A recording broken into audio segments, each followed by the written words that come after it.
Саламатсыздарбы, Лондондон соңку эл аралык жаңылыктар менен тааныштырабыз. BBC студиясында Акчулпон Койчиева. Рохинджа качкындар кризисине байланыштуу Мьянмага кысым күчөп, Ан Сан Су Чжи айым Бириккен Улуттар уюмунун башкы ассамблеясына баруу планынан баш тартты. Орусия армиясы Сириядагы аскер операцияларынын жүрүшүн көрсөтүп, чет элдик журналисттерди чакырган. Бул тууралуу атайын баяндама. Ошондой эле орто кылымдардан бери келаткан Чакан айыл шаарга кетип калган жаш тургундарды артка тартуунун амалын ойлоду. Мьянманын де-факто лидери Ан Сан Су Чжи айым Бириккен Улуттардын эмки аптада Нью-Йоркто өтүүчү чоң жыйынына барбай тургандыгын билдирди. Анын өкмөтү Рохинджа мусулмандарынын жагдайына байланыштуу катуу сынга кабылды. Су Чжи айым кризисти тескөө менен алек болорун анын өкүлү билдирди. Өткөн айда чабуулдар күч алгандан бери 370 миңдей Рохинджа мусулмандары Бангладешке кача кирген. Рашиданын 9 айлык боюнда бар. Ал туугандар менен чогуу 15 киши болуп, ушул жерде жашайт. Ушул жерде төрөй турган болду. Мага жардам берчү эч ким жок. Албетте коркуп атам. Эч тамак, жер-жемиш, жүгүрүш жок. Курсагым абдан ачты. Рашиданы биринчи жолу бир нече күн мурда көрдүм. Ал ушул лагерге келиш үчүн 7 күн сапарда болду. Анын айылы өрттөнүп жок болду. Биз анын үй бүлөсүн өкмөт мүчөлөрү жылдырып жатканын көрдүк. Андан соң башка качкындар чет жакка сүрүп салды. Жамгыр жааганына карабай Рашида көп жолу ачак асман алдында уктады. Эми анын баласы сыркоолоп, күйөөсү да сарык болуп ооруп калды. 10 миңдеген качкындар Рашида жашагандай абалга туш келип, ылай дөңсөйлөрдө кир шартта жашап жатышат. Алар эмне кылышты билбей дендероо абалга келишти. Тамак ашка жетүү үчүн күрөшүүгө туура келет. Качкындарды туура эмес тейлеп жатат деп Бангладеш катуу сынга кабылды. Биз качкындарга жашай турган жай беришибиз керек. Алар тамак, дары-дармекке жетиши керек. Дүйнөлүк кум жардам көрсөткөн уюмдардын баары бул жерде бар. Бирок Бангладеш өкмөтү алардын кызматын чектеп койгон. Мисалы үчүн Бириккен Улуттар уюмунун качкындар менен иштеген агенттиги лагерге качкындардын көбү менен иштөөгө уруксаты жок. Учурда биз кандай жардам бере аларыбызды өкмөт менен талкуулап жатабыз. Атайын аймак бөлүнүп, утурумдук лагерлер орнотулушу керек. Ошондо аз да болсо уюшкандык пайда болот. Сүйлөшүүлөр жүрүп жаткан чакта качкындар суу менен тамакка муктаж болушууда. Утурумдук болсо да үй деп атай турган таза жайды эңсешүүдө. Сириянын президенти Асад Дамаста Орусиянын коргоо министри менен жолугушуп, террорчулукка каршы күрөштү талкуулашты. Орусиялыктардын айтуусунда учурда Сирия аймагынын 85% мыйзамсыз куралчан топтордон бошотулду. BBC'нин кабарчысы Стив Розенберг Орус армиясынын коштосунда Алеппонун чыгышын көрүп келди. Бул Сириянын чыгышындагы Латакия шаарына жакын жайгашкан орус аскер базасы. Ал Орусиянын бул жактагы аскер операцияларынын чордону болуп саналат. Бул аракеттер Сириядагы согуштун жүрүшүн өзгөрттү. Москва Сириядагы согушка киргизгенден бери 2 жылдын жүзү болду. Эми орус армиясы аскердик операция кандай жүргүзүлүп жатканын көргөзүү үчүн журналисттер тобун бул жерге чакырды. На сегодняшний день Учурда Сирия аймагынын 85% мыйзамсыз куралчан топтордон бошотулду.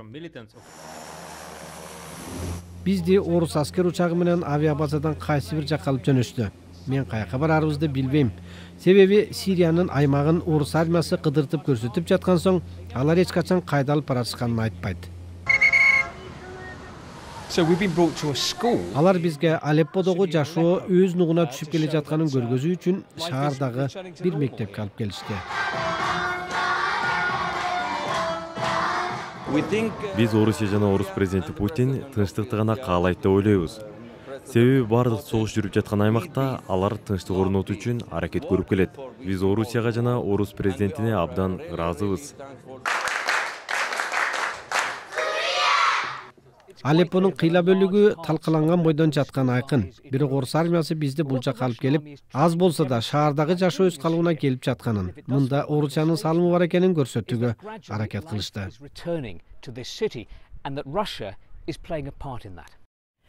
BBC Кыргыз кызматынын берүүсүн көрүп жатасыздар. Күндүн башка кабарларын көрөлү.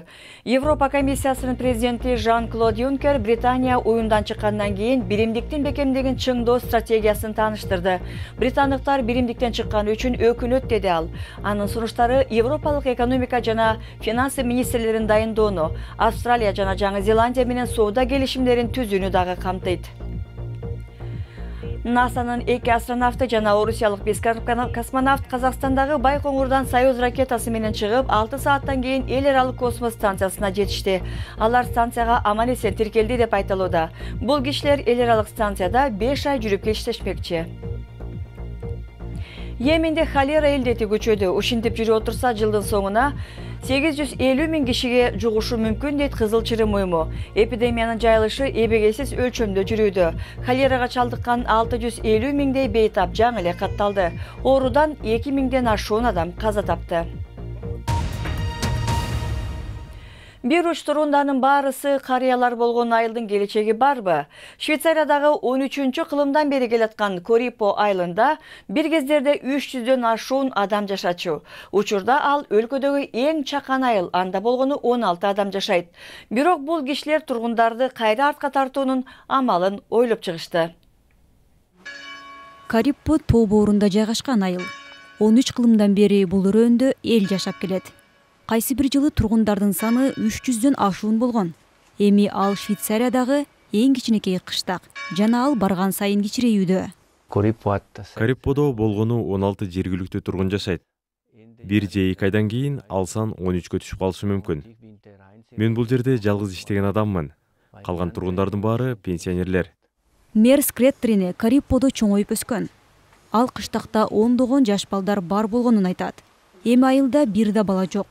Учурда айрым эски турак жайларды конок үйлөрүнө айландыруу аркылуу тургундардын санын көбөйтүү пландалып жатат. Бирок имараттар ондогон жылдар бою каралбай калган. Албетте биз сырда бактайбыз. Өзүнчө жуунчу бөлмө салабыз. Эшиктери кандай болсо ошондой калтырабыз. Алгачкы жыгач жана таштар ошол бойдон сакталып калышы керек. Бизге келген конокторго 19-кылымдагы Корипону сезгендей жасайбыз. Кыштактагы бар мейманкананын кабылдама бөлмөсү болот. Коноктор кыштактагы тургундар менен жанаша жашамакчы. Бирок бүгүнкү заманбап туристтер Кориподогу жөнөкөй шартта эс алууга даярбы? Азыркы заманбап кымбат эс алуу келечекте нагыз тарыхый жерде эс алуу менен коштолот. Бир нече күн тарыхый имаратта жашап, кылымдар бою тарыхка бай жерде жүрүү өтө таасирдүү болот. Бул кыштак ошондой жердин бири. Корипону туристтик жайга айландыруу планын ишке ашырууда көп убакыт талап кылынары бышык. Бирок ага карабастан бул жакка келип эс алууга кызыккандардын саны өсүүдө. Эмитен эле кезекте тургандар бар. Эми спортту көрөлү. Чемпиондор лигасында өткөн түнкү 8 оюнда 28 гол киргизилди. Барселона Ювентусту 3-0 менен уттуп, 2 голду Месси киргизди. Манчестер Юнайтед Басилди 3-0 менен утту, Челси 6-0 менен Карабакты жеңди. Ал эми Парис Сен-Жермен Селтикти 5-0 менен жеңип алды. Селтиктин тренери футболчулары 12 жашка чейинкилер сыяктуу ойноду деп нааразы болду. Чемпиондор лигасындагы беттештер бүгүн дагы улантылат. Тоттенхэм өз таласында Боруссия Дортмунд менен ойнойт. Футболдогу философиясы окшош командалардын оюну өтө кызыктуу болот, дейт Дортмунддун тренери. Ошондой эле Ливерпуль менен Севилла дагы таймашмакчы. Англиянын мурунку тренери Рой Ходжсон бүгүн Кристал Пэластын жаңы тренери катары биринчи машыгын өткөрдү. Ал клубда 4 гана оюн өткөрүп кызматтан алынган Фрэнк де Бойердун ордуна келди. 70 жаштагы Ходжсон жашы боюнча Премьер лигадагы тренерлердин эң улуусу болуп калды. Жаңылыктардын соңунда жумушта кече өтүп калса, кесиптештери кантип таң калтырса болот. Майкл Джексон болуп кийинип келген бул ишкер мени жетекчим байкап калса экен деп эңсеген жок. Анткени ал өзү бул бизнеске ээлик кылган Джек Ма. Кытайдын эң бай адамы Alibaba аттуу компаниясынын 18 жылдыгын белгилеп жатат. Миллиардер Джексон болгонуна таң калбасак болот.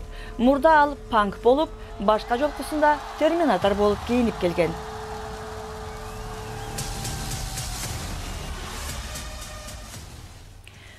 Мынчалык акчасы менен ким болсо дагы жарашат.